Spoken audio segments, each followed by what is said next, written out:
Hello everyone, welcome to Relate With Me YouTube channel. This is DK Devika Krishna from Melbourne, Australia.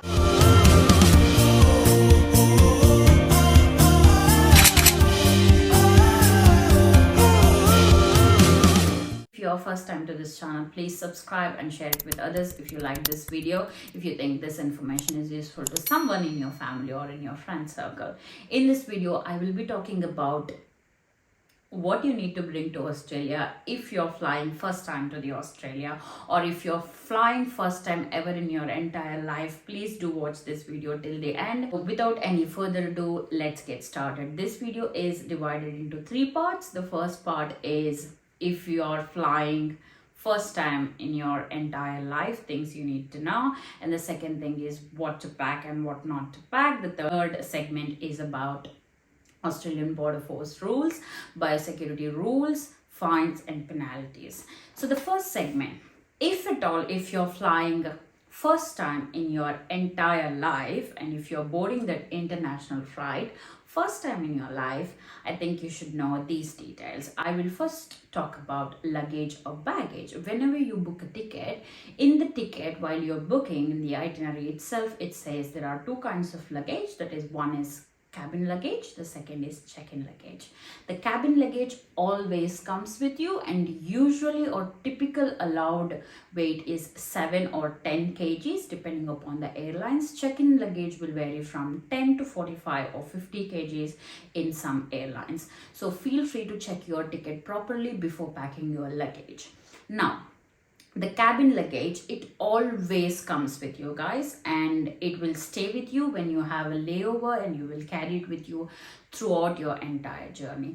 Check-in luggage is you go to your airport and you check in the luggage and give the luggage, and you will receive that baggage or luggage at your destination address. Here, one point that you guys need to notice while booking a ticket is that there is no self-transfer, because that is a pain.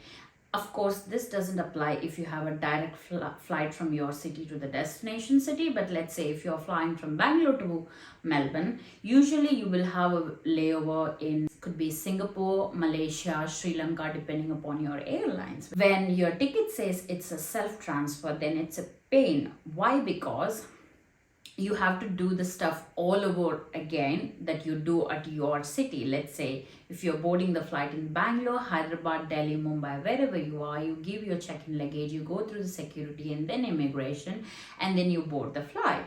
You will have to do the same thing at an exchange airport. Let's say if you're going from Melbourne to Bangalore to Melbourne, and you have a layover in Singapore, you need to get down at Changi Airport and collect your luggage, the check-in luggage, along with, you will definitely have your cabin luggage, and then again go through the security and do your check-in luggage exactly what you did at your city. It is a pain, so I wouldn't recommend self-transfers, but if you have a self-transfer in your ticket, of course you can do that. You have energy, but be mindful about the layover time as well. The thing that I would like to talk about in the first segment is that all electronic stuff must go in your cabin luggage that you carry with you throughout your entire journey. No electronic items are allowed in the check-in luggage. Please be mindful of that one. And in your check-in luggage, pretty much you can carry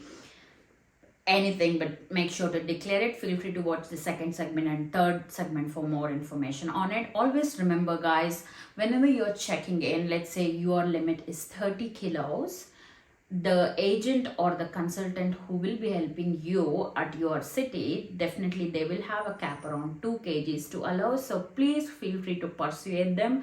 Don't be angry, don't be rude to the consultant, because sometimes, in often many cases, only 3 kgs in some cases. So feel free to persuade them. Don't be angry and don't be rude.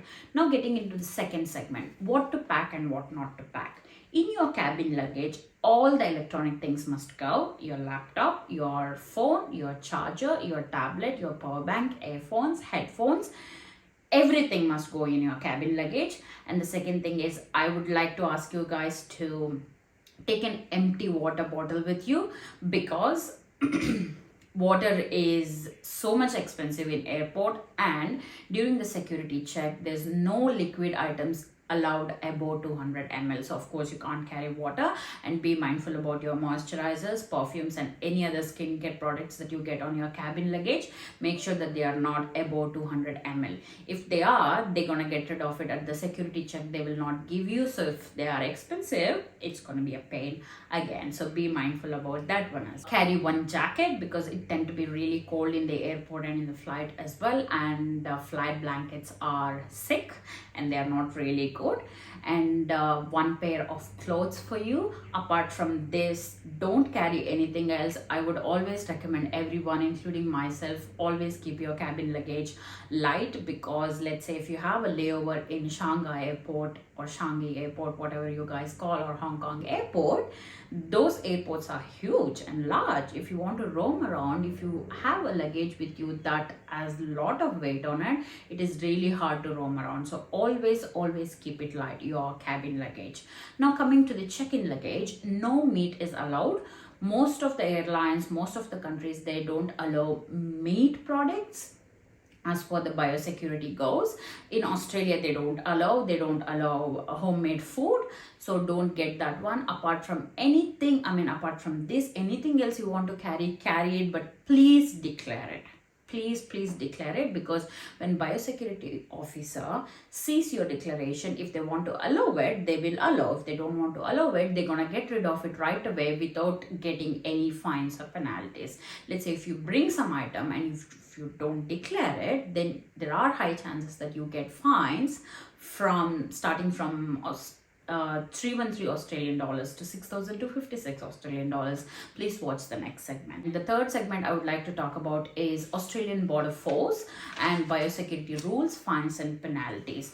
I would say no meat products are allowed, no homemade products are allowed, and I know that there are some restrictions on Indian spices or any spices that you're getting into Australia. So please go through abf.com.au, that is australianborderforce.com.au. It clearly says what you need to bring, and if you bring something, what items you need to declare it. And it clearly says everything. Please go through that website. I'm going to leave it in the description. That is abf.com.au. And as for the biosecurity goes, let's say if you bring some items that are highly restricted into Australia, definitely get a fine on it. But let's say if you get it, if you declare it, if the officer says, they may ask you to open it and they will get rid of it. They'll put it in the bin. Let's say if you get some items that are highly restricted into Australia, and if you forget or if you intentionally don't declare it, then there are chances for each one penalty good. It's 313 Australian dollars. And if there are two penalty goods, and the amount doubles up. And let's say if you got highly poisonous or highly restricted item into the Australia, and if you don't declare it, there are high chances that you may get fined. You will be triggering the infringement notice, because you're not following the rules for your visa and also everything that's mentioned that you need to comply. Then there are chances that you will get 6,256 Australian dollars, especially for people who are traveling to Australia or on student visa or international students. If you're coming to Australia for the first time, depending upon the biosecurity officer, if they see all these things, if they see that you haven't declared the goods properly, then there are high chances that your visa will get rejected and you will get deported out of Australia. So please be mindful of all these things. For more information, go to agriculture.com.au. I'm going to leave that website link in the description below, and please go through it before you fly into Australia, before you pack your luggage. Okay, that's all for this video, guys. If you like this video, please give it a like and share it with others who are flying to Australia anytime soon or near future. And subscribe to the channel. It's gonna help me a lot. I will see you guys in my next video. Bye.